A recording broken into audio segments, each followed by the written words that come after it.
అప్పుల బాధలు వెంటాడుతున్నాయా? అయితే 6 జేవిఆర్ వారి జాతిరత్నాలు ధరించండి. హాయ్ వెల్కమ్ టు మనం టీవీ. నేను మీ మనోజ్.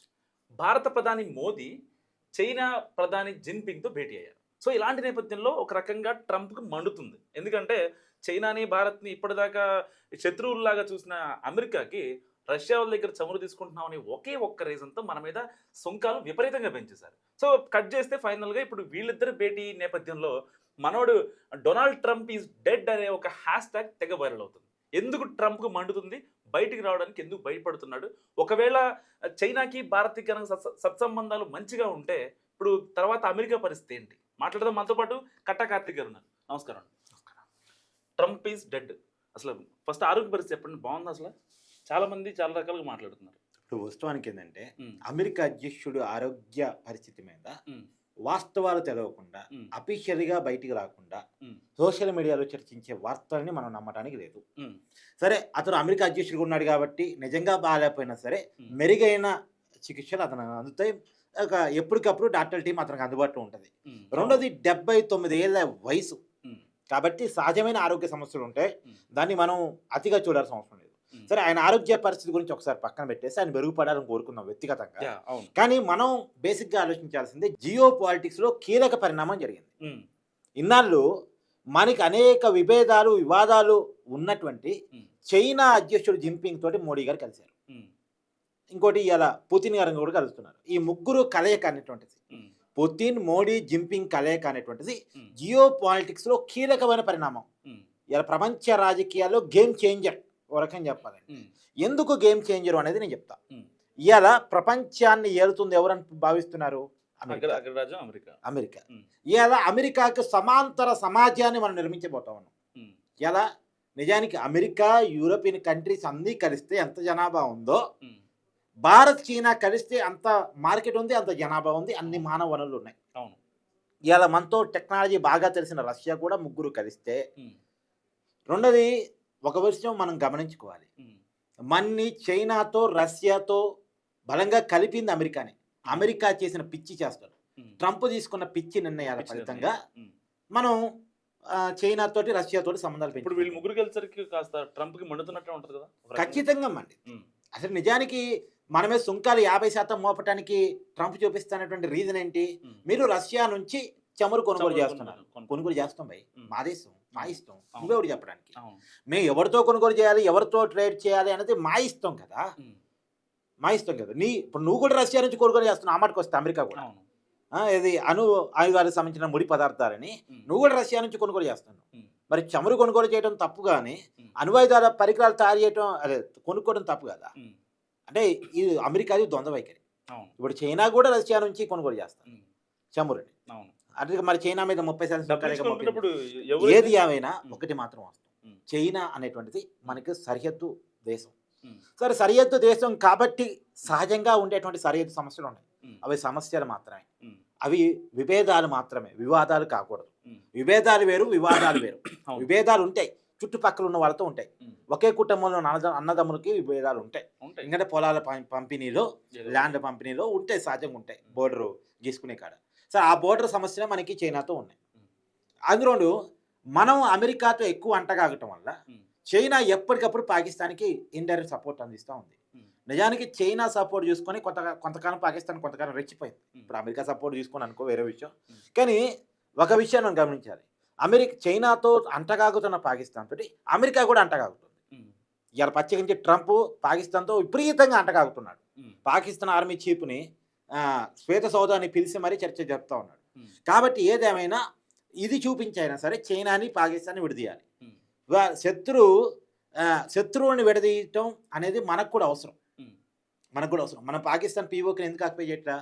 అక్కడ పక్కనే చైనా బోర్డర్ ఉంది, చైనా ఎంటర్ అవుతుంది, ఇప్పటికే ఇండైరెక్ట్గా పాకిస్తాన్ సపోర్ట్ చేస్తుంది కాబట్టి మనం ఆక్యుపై చేసుకోవాలి. కాబట్టి చైనాని మనం టెక్నికల్గా పాకిస్తాన్ నుంచి విడదీస్తాం అనుకోండి, అంతిమంగా మనకు కూడా లబ్ధి జరిగింది.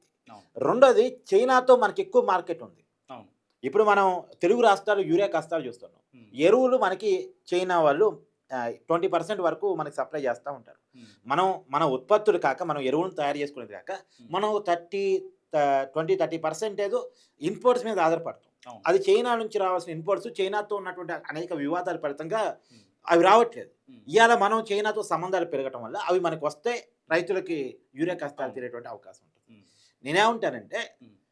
ఒక రకంగా చెప్పాలంటే ప్రపంచంలోనే అతిపెద్ద మార్కెట్ అయినటువంటి చైనా, భారత్, రష్యా కలవటం ఉమ్. నిజంగా శుభపరిణామం. మామూలు పరిణామం కాదు. అవును. ఇవాళ అమెరికా ఎంత ఉమ్. ఉమ్. ఇవాళ ఇప్పుడు నెంబర్ 1గా అమెరికా ఆర్థిక పరిస్థితి ఉందనుకో ఎగ్జాంపుల్. ఉమ్. నెంబర్ 2లో చైనా ఉందిగా. నెంబర్ 6లోకి నెంబర్ 5లోకి భారతదేశం వచ్చి చేరింది కదా. ఉమ్. నెంబర్ 5లోకి భారతదేశం వచ్చింది కదా. అవును. నెంబర్ 2 నెంబర్ 4 కలిస్తే లేదా నెంబర్ 5 కలిస్తే ఉమ్. ఇప్పుడు నెంబర్ 1 కొట్టడం పెద్ద విషయం ఉంది, సరదా కొట్టేచ్చు. సరదా కొట్టేయచ్చు. తర్వాత మనతో రష్యా కూడా ఉంది కాబట్టి ముగ్గురు కలిశారు. ముగ్గురు కలిసి నెంబర్ 1 కొట్టడం ఏముంది అసలు. మొన్నటిదాకా అసలు ఇంకో విషయం, ఉమ్. అమెరికా నేను సుంకాలు మోపుతున్నా అనుకుంటాను. ఉమ్. అసలు అమెరికా సుంకాలు మోపటం వల్ల మనకి ఎంత భారం పడుతుంది, ఉమ్. ఎంత ప్రభావం పడుతుంది.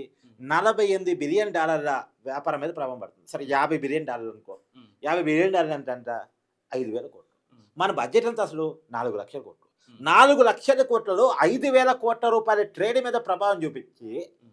నువ్వేదో డాన్స్ ఎత్తే ఎట్ట ఉమ్. ఈ 5,000 కోట్లని ఎట్ట సర్దుబాటు చేసుకోవాలో భారతదేశం చూసుకోగలదు. అవును. చైనా తోటి రష్యాతో మార్కెట్ పెంచుకొని అవును. ఈ 5,000 కోట్లని ఎట్ట చేసేసుకోవాలి భారతదేశం చూసుకోగలదు. ఉమ్. అసలు భారతదేశం ఏది అమెరికాకి ఇంపోర్ట్ చేసి అక్కడ వచ్చే డబ్బుల మీద ఆధారపడి బతికే దేశం కాదు. అవును.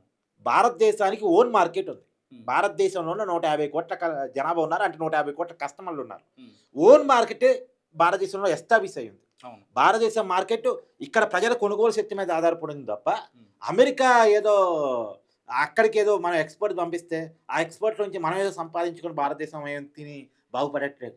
అమెరికా అర్థం చేసుకోవాలి. అమెరికా ఈ 50% కాదు, ఇంకో 100% కాదు చెప్పుకున్నా తాత్కాలికంగా కొంత నష్టం ఉంటుంది.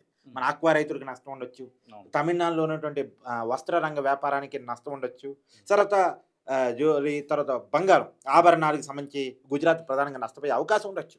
కానీ ఇది తాత్కాలికం మాత్రమే. ఉమ్. మనం శాశ్వత పరిష్కార మార్గాలు ఎత్తుతాం. ఉమ్. రేపు అమెరికా మన దగ్గరికి వచ్చి కావాలన్నా కానీ మన దగ్గర వస్తువులు మనం వేరే చోటకి ఆల్రెడీ పంపిస్తూ ఉంటాం కాబట్టి అవును. వాడు ఎక్కువ పెట్టి వాడు కొనుక్కోవాల్సి వచ్చింది. అవును. కాబట్టి ట్రంప్ వల్ల అమెరికాలో ధరలు పెరిగాయి. ఉమ్. ట్రంప్ నిర్ణయాల వల్ల అమెరికాలో నిరుద్యోగం పెరిగింది. ఉమ్. ట్రంప్ నిర్ణయాల వల్ల అమెరికాలో ద్రవ్యోల్బణం పెరుగుతుంది. అవును. అది ట్రంప్ అర్థం చేసుకోవాలి. ఉమ్. కానీ ఏది ఏమైనా ట్రంప్ అమెరికాకి మంచి చేయకపోగా చెడు చేస్తున్నాడు. అవును. మరి చాదస్తం అనుకోవాలా, పిచ్చి అనాలా, దాన్ని ఏమనాలో నాకు తెలియదు. కానీ ఉమ్. మొత్తంగా తెలియకుండానే అమెరికా కంటే ఒక పెద్ద వ్యవస్థ నిర్మించడానికి ట్రంప్ ఉపయోగపడుతున్నాడు. అవును. ఇప్పుడు ట్రంప్ ఏమంటాడబ్బా, ఉమ్. రష్యా దగ్గర మీరు చమురు కొనుగోలు చేయడం వల్ల ఉమ్. రష్యాకి డబ్బులు వస్తున్నాయి, ఉమ్. భారతదేశం నుంచి డబ్బులు పోతున్నాయి. ఎందుకంటే మనం చమురు కొన్నప్పుడు డబ్బులు ఇవ్వాలి కదా. ఇవ్వాలి కదా. ఇచ్చినప్పుడు ఆ ధనంతో రష్యా ఉక్రెయిన్ మీద యుద్ధం చేస్తుంది. ఉమ్. అంటే ఆర్థిక మూలాలు సమకూరుస్తుంది భారతదేశమే అనేది కదా ఉమ్. ట్రంప్ చెప్తుంది. దాన్ని ఉక్రెయిన్ నమ్మట్లే. అవును. నమ్మాల్సింది ఎవరు? ఉమ్. ఉక్రెయిన్. కానీ ఉక్రెయిన్ ఏం చేస్తుంది, మన మోడీ గారికి ఫోన్ చేసి మీరే యుద్ధాన్ని ఆపాలి, మీరే మధ్యవర్తం వహించాలి, మీరే పెద్దన్న, మీరే మంచోళ్ళు అసలు ఉమ్. అని చెప్పేసి ఉక్రెయిన్ ప్రెసిడెంట్ జెలెన్స్కీ మోడీ గారికి ఫోన్ చేస్తున్నాడు. ఉమ్. నిజానికి ఉక్రెయిన్ కనుక భారతదేశం వల్లే నా మీద యుద్ధం జరుగుతుందని కనుక భావిస్తే ఉక్రెయిన్ ఉమ్.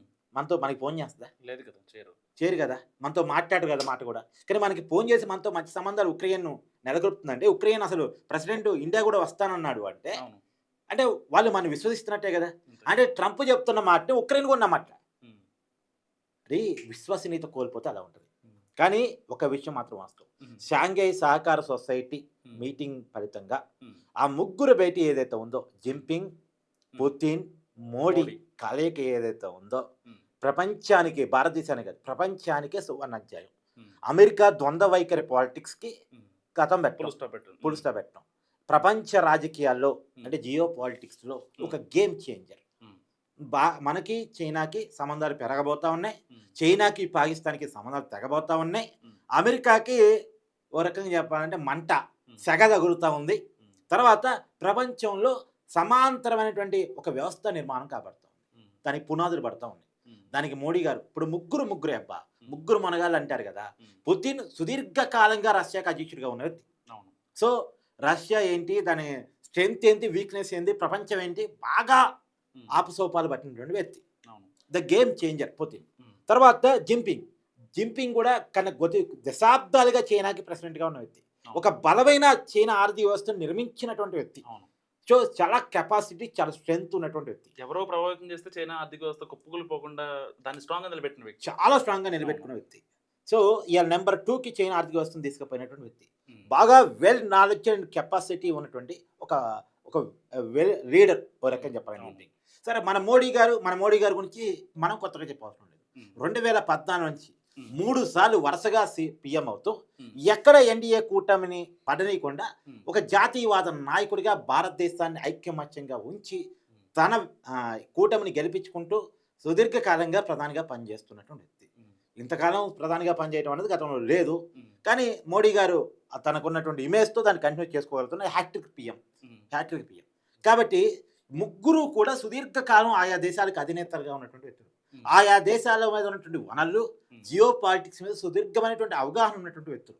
కాబట్టి ఈ ముగ్గురు కలిసి ఒక డెసిషన్ తీసుకుంటే, ఈ ముగ్గురుతో పోలిస్తే Trump is junior, Trump is second time American president. ఇక్కడ మన మోడీ గారు 3వసారి, పుతిన్ గారు సుదీర్ఘకాలం, జిన్పింగ్ కూడా సుదీర్ఘకాలం, కొన్ని దశాబ్దాలుగా వాళ్ళు ఉన్నారు.